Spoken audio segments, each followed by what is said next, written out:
abrir nós as nossas vidas em Mateus, capítulo 24.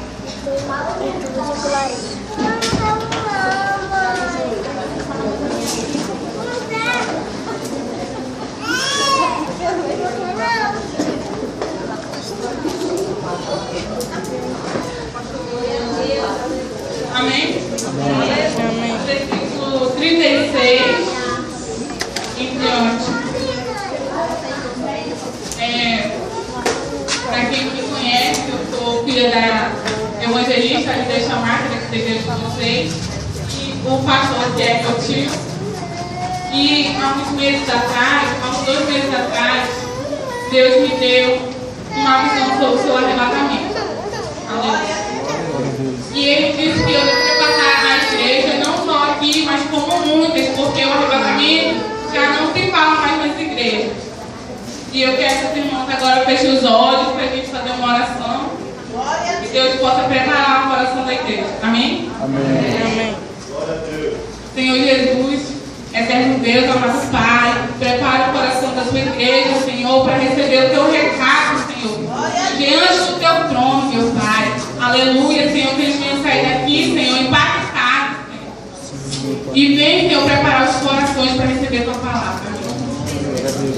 Vamos ler aqui, Mateus 24, versículo 36. Mas daquele dia e hora ninguém sabe, nem os anjos do céu, mas unicamente meu Pai.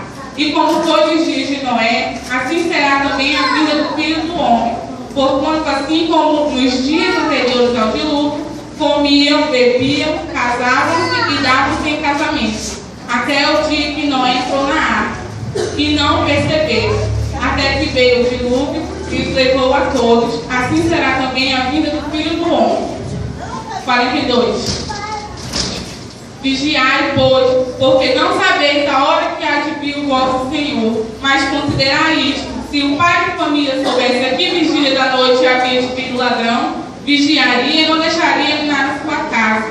Por isso, estáis vós apercebidos também, porque o Filho do Homem há de vir a hora em que não penseis. Aleluia.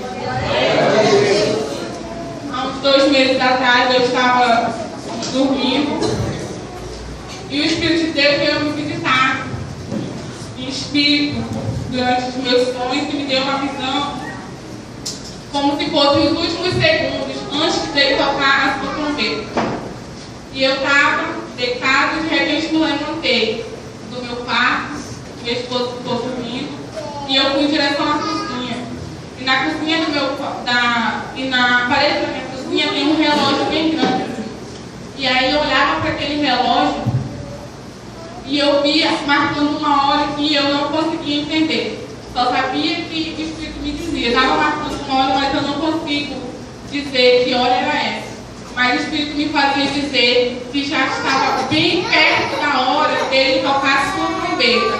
E o Espírito dizia assim para mim: nós estamos na última ceia. Esse momento que nós estamos aqui é a última ceia do Senhor. É aquele último momento antes que Ele venha nos levar, nos arrebatar. E Ele fazia eu saber: nós estamos nos últimos segundos da sua volta. Nos últimos segundos. Será que você pode dar uma glória a Deus? Aleluia! Se Jesus vier agora tocar a sua trombeta, será que você vai subir? Você está preparado? E isso tocou muito no meu coração naquele momento. E eu olhando o Senhor, meu Deus, está nos últimos segundos então. E eu tocava, o meu espírito ia voltando para a porta de entrada da minha casa. E eu saía na rua e não tinha ninguém. E era, acho que de noite, umas meia-noite, 1h, e isso no espírito, igreja, não era real. Assim, o meu corpo, eu estava dormindo. E eu abria a porta, ia para o meio da rua e olhava para o céu. No que eu olhava para o céu, o Senhor tomava o meu espírito e eu ia. Quando eu olhava para o céu, igreja, eu via as estrelas vindo na direção da terra, caindo, pegando fogo. Eu via muito fogo e todas as estrelas estavam caindo em direção da terra. E de repente o meu espírito era tomado, eu ia para os ares. E quando eu chegava lá, irmãos, quando eu chegava lá, eu via as estrelas vindo em direção da terra. Eu via meteoro pegando fogo. E multidões de demônios vindo em direção à terra para devastar. Quem vai ficar aqui aqui quando o Senhor voltar. E o Espírito me dizia que aquilo era como se fosse segundos antes dele tocar sua trombeta. Aquilo estava em câmera lenta, assim, ó, e ele me mostrava. E eu ficava muito amedrontada.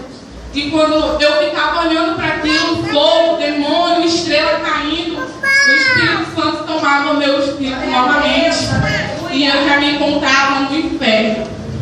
Mas eu não tocava meus pés lá. Eu ficava de cima. Era como se fosse um buraco assim, bem grande, enorme. E o meu espírito ficava olhando de cima. E eu via um homem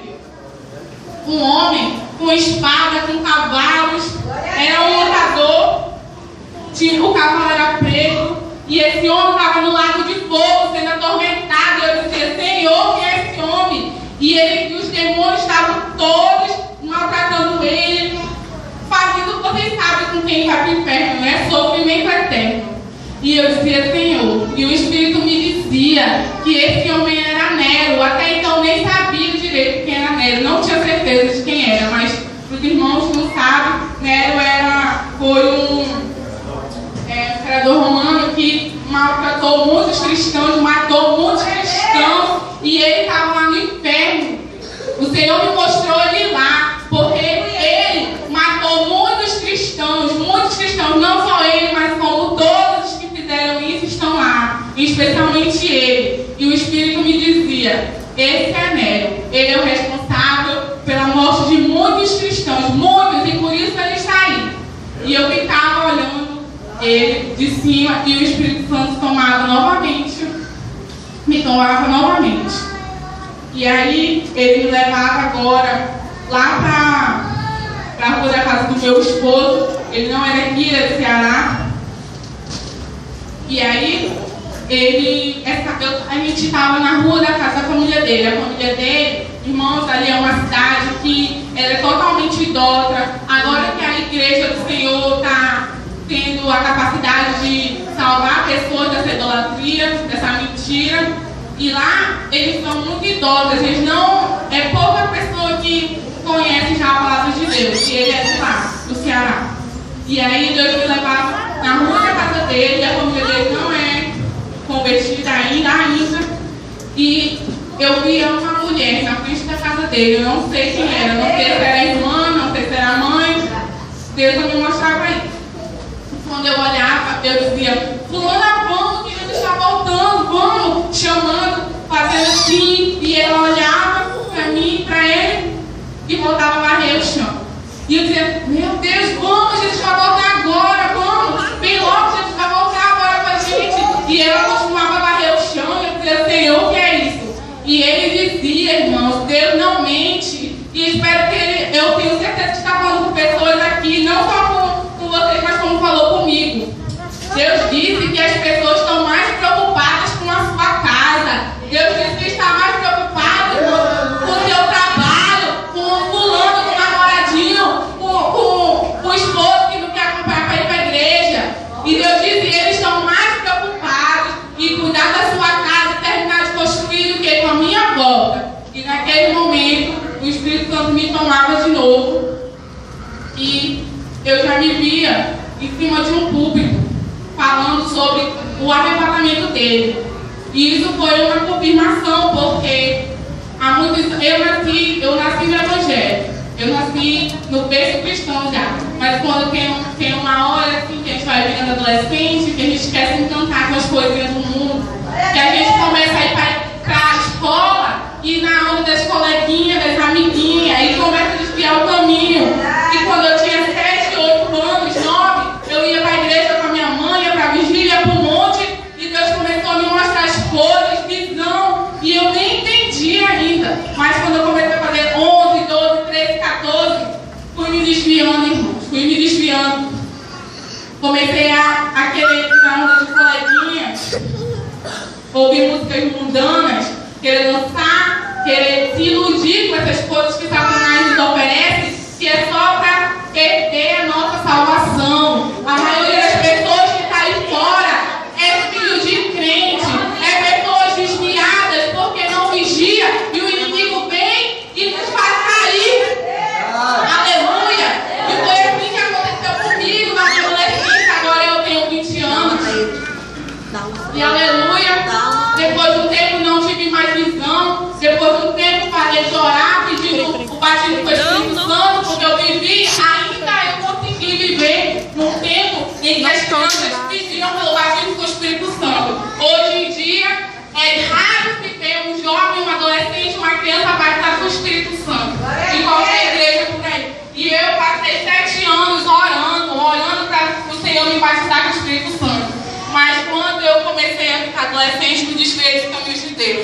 dons foram enterrados.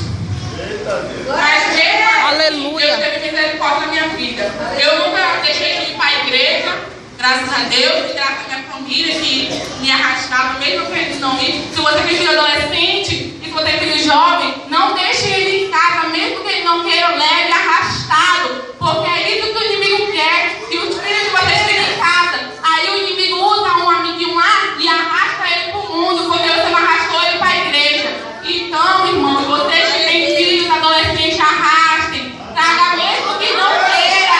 Traga mesmo que não queira, porque de tanto minha família fazer isso que eu voltei para Deus. Entendeu?